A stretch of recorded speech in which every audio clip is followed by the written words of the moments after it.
Hello students, आज हम discuss करेंगे क्लीवेज के टाइप्स के बारे में।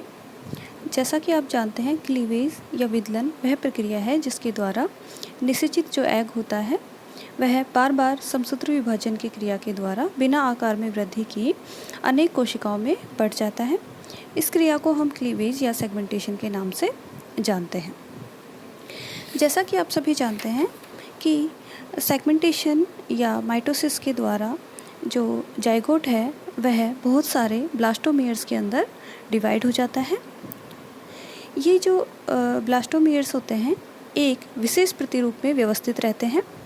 भिन्न भिन्न जो प्राणी हैं इनमें अलग अलग प्रकार की जो अरेंजमेंट है वह हमें देखने को मिलती है।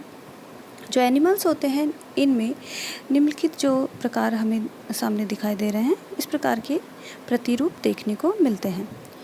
ये प्रतिरूप हैं सबसे पहले radial cleavage, biradial cleavage, spiral cleavage and bilateral cleavage. सबसे पहले हम डिस्कस करते हैं रेडियल क्लीवेज के बारे में।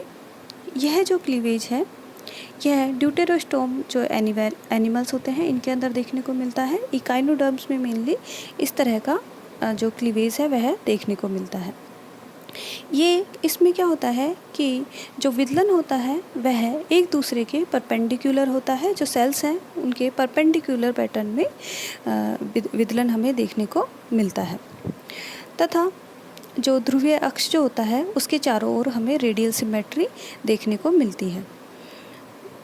प्रत्येक जो इनका सेल्स का जो अरेंजमेंट होता है इसमें जो सेल्स हैं ऊपर वाली सेल्स हमेशा नीचे वाली सेल्स के ऊपर अरेंज होंगी। ठीक जस्ट उसके अपर साइड पे अरेंजमेंट देखने को हमें मिलेगा।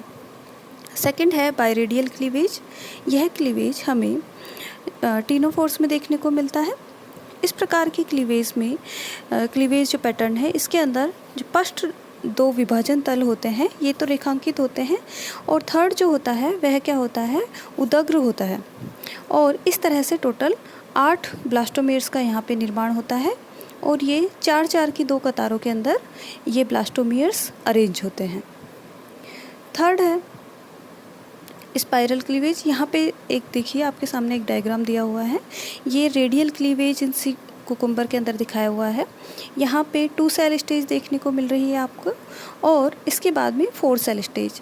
तो इस स्टेज में आप देख सकते हैं कि जो सेल्स हैं वे नीचे वाले ऊपर वाले जो सेल्स हैं वे नीचे वाली सेल्स के ऊपर अरेंज्ड है। ये 4 सेल डिवाइड होकर के 8 सेल स्टेज बनाती हैं। इसमें भी पैटर्न सेम ही आपको देखने को मिलता है। 8 सेल स्टेज डिवाइड होकर के 16 सेल और 16 to 32 सेल्स स्टेज यहाँ पे देखने को मिल रही है। इसी तरह नेक्स्ट है जो हम डिस्कस कर रहे हैं थर्ड स्पाइरल क्लीवेज।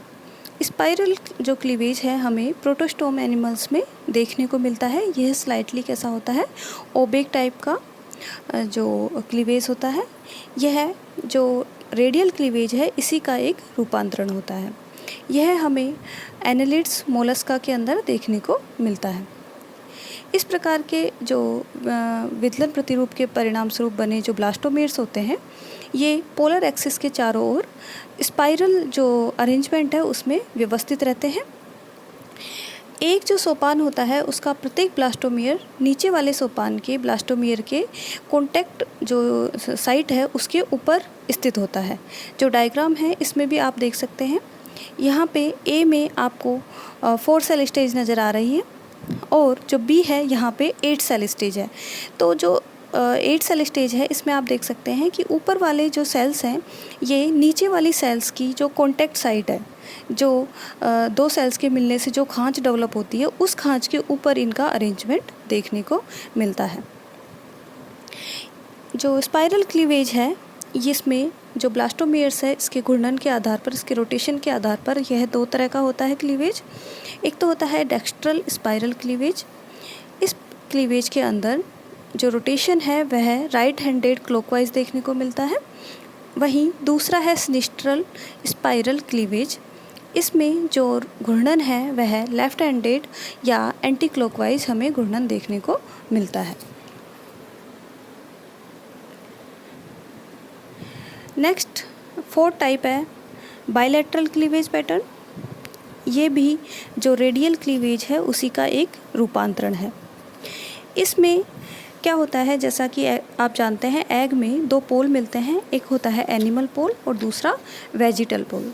ये पोल हम डिवाइड करते हैं कि जहाँ योग का कंसंट्रेशन ज़्यादा होता है उस पोल को हम बोलते हैं वेजिटल पोल, वहीं उसके अपोजिट साइड में जो पोल होता है उसे हम बोलते हैं एनिमल पोल।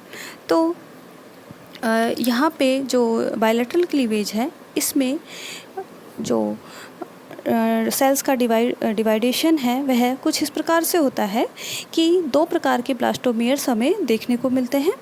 जो छोटे वाले ब्लास्टोमियर्स होते हैं उन्हें हम, जो साइज में छोटे होते हैं उन्हें हम माइक्रोमियर्स या लघुखंड कहते हैं।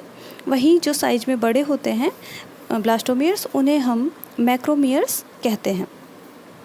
जो लघुखंड होते हैं ये सक्रिय ध्रुव की ओर और जो वृहदखंड या मैक्रोमियर्स होते हैं ये अल्पक्रिय ध्रुव की ओर स्थित होते हैं। इस प्रकार से जो एम्ब्रियो बनता है वह जो प्रारंभिक उसकी स्टेज होती है उसमें बायलैटरल सिमेट्री हमें देखने को मिलती है। ये कशेरुकियों में और इकाइनोडर्मेट्स में इस तरह का क्लीवेज हमें देखने को मिलता है। नेक्स्ट जो क्लीवेज का टाइप है ये है पोटेंशियल के आधार पर कि जो सेल है उनका क्या पोटेंशियल है, उसके आधार पर जो कोशिका जंतुओं में जो कोशिका द्रव्य पाया जाता है उसके परिवर्धन की क्या योग्यता है, क्या उसकी पोटेंशियल, उसके प्रकार पर हम दो तरह का क्लीवेज देखते हैं। एक होता है डिटर्मिनेट और दूसरा होता है इनडिटर्मिनेट। डिटर्मिनेट टाइप का क्लीवेज निमेटोड्स, एनालिड्स, मोलस्क और एसिडियंस में देखने को मिलता है। इस प्रकार के एनिमल्स में क्या होता है कि क्लीवेज के परिणाम स्वरूप जो ब्लास्टोमियर्स बनते हैं उनका फ्यूचर पहले से ही डिटरमाइंड होता है कि कौन सा ब्लास्टोमियर कौन सा ऑर्गन बनाएगा। अगर किसी परिस्थिति में किसी ब्लास्टोमियर में कोई क्षति हो जाती है तो उस ब्लास्टोमियर से बनने वाला ऑर्गन नहीं बनता है या जो भी स्ट्रक्चर उससे बनेगी उसका निर्माण नहीं होगा। इसे हम निर्धारी विदलन कहते हैं और इस प्रकार का से जो ब्लास्टूला बनता है उसे हम मोजेक टाइप का ब्लास्टूला कहते हैं। नेक्स्ट डेवलपमेंट का टाइप है इनडिटर्मिनेट। इस प्रकार का डिवीजन क्लीवेज हमें जितने भी वर्टिब्रेट्स हैं इनके अंदर देखने को मिलता है। अधिकतर जो एनिमल्स होते हैं इनमें इनडिटर्मिनेट टाइप का ही क्लीवेज देखने को मिलता है। यहाँ पे जो प्रारंभिक एम्ब्रियोनिक कंडीशन होती है इसमें अगर किसी ब्लास्टोमियर को हटा भी दिया जाए तो पुनः समायोजन या प्रतिस्थापन के परिणाम स्वरूप जो परिवर्धित होने वाला भ्रूण है उसमें किसी भी स्ट्रक्चर की कमी नहीं रहेगी और प्रत्येक भ्रूण के प्रत्येक कोरखंड से भविष्य का निर्धारण दृढ़तापूर्वक नहीं होता है। यहाँ पे जो डिटर्मिनेशन है इसमें काफ़ी लचीलापन पाया जाता है और आवश्यकता होने पर जो ब्लास्टोमियर्स हैं वे अपना जो डिटरमाइन जो फ्यूचर है उसको चेंज भी कर सकते हैं। इसे हम अनिर्धारी या इनडिटर्मिनेट टाइप क्लीवेज कहते हैं।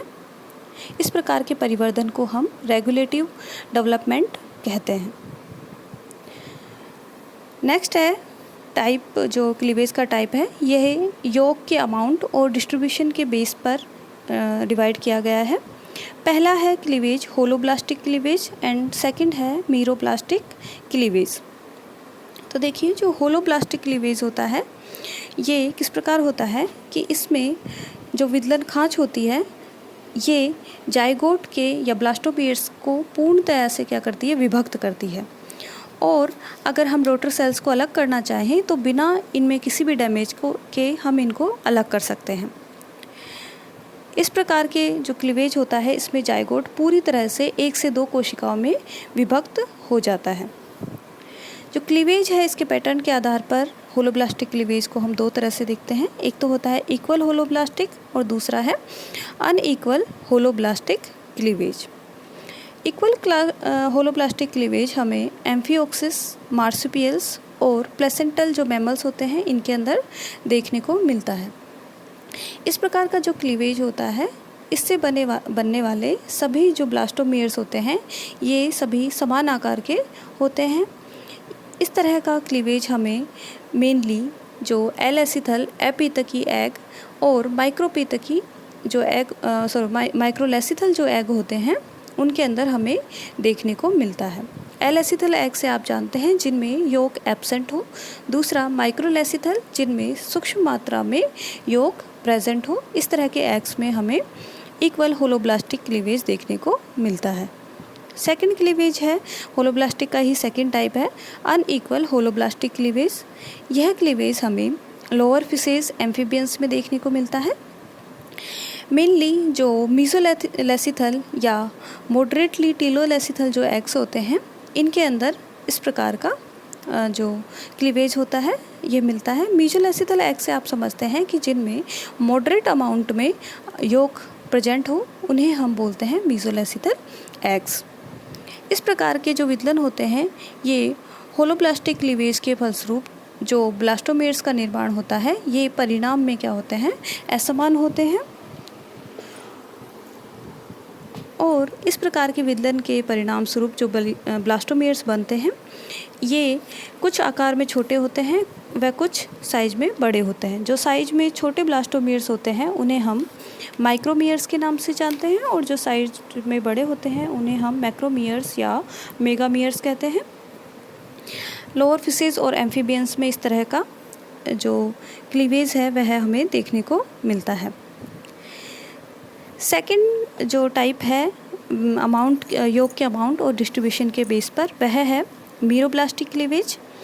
इस प्रकार के क्लीवेज जो होता है ये मेगालेसिथल या गोलार्ध पिथ की जो एग होते हैं इनके अंदर पाया जाता है। इनमें योग अत्यधिक अमाउंट में पाया जाता है, बहुत अधिक मात्रा में। जो योग होता है इनमें अल्पक्रिय व सक्रिय ध्रुव तक पाया जाता है। इस तरह का जो क्लीवेज है रेप्टिलियंस, एविज व प्रोटोथीरियंस में देखने को मिलता है। जो मीरोब्लास्टिक क्लीवेज है इसमें दो तरह के पैटर्न देखने को मिलते हैं। पहला है डिस्कोइडल और दूसरा है सुपरफिशियल क्लीवेज।